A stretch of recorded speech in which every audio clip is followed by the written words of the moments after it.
European Parliament has passed a new law that gives every member state the opportunity to choose to ban or not GMOs. What do you think about it, and what about Italian position on GMOs? Italy's food culture, food quality is enhanced through the GMO-free status, and Italy's food democracy is strong. The people of Italy don't want GMOs. The Italian decision of being GMO-free and saying no to GMOs reflects that position. As far as the European Parliament vote is concerned, we mustn't forget that last year there was a vote on the overall European law where GMOs were approved or not approved at the European level. The majority of countries did not want to devolve the responsibility to the member states.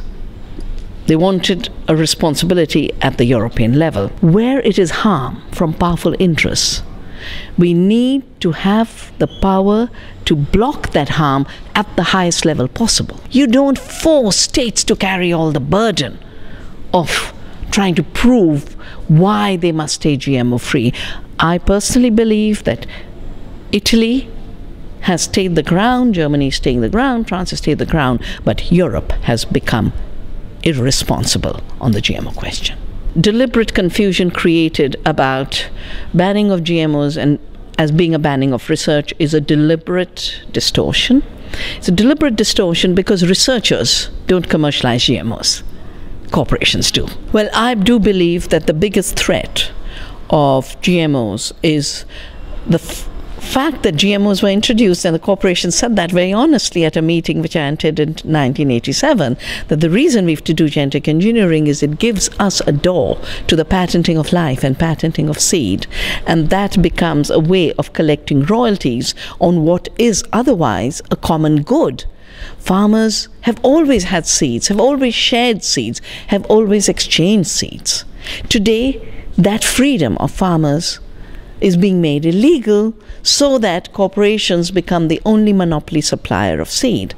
This is a disaster for biodiversity because corporations can only work with 4 or 5 crops. Farmers work with hundreds. Some activists have criticized you for joining Expo 2015 as ambassador. First, I'd celebrate the fact that an expo is dedicating itself to feeding the world.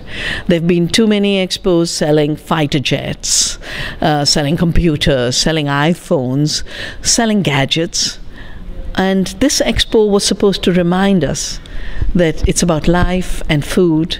And because it is in Milan, Italy has the opportunity of showing the world that there's another way to food than junk food, GMOs, 5 corporations controlling the food system.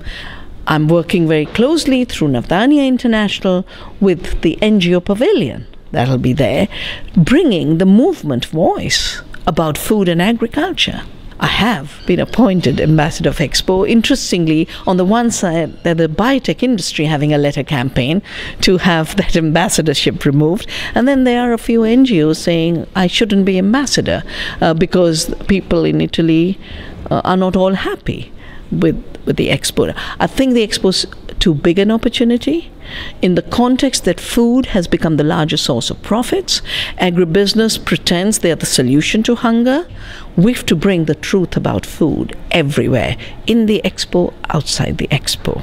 And for me, because the Expo is dedicated to food, because it's in Italy, which I respect so hugely for both the culture of food as well as the steps that society and government have taken to defend that culture, I'll be there in solidarity for the good food system to challenge the bad food system.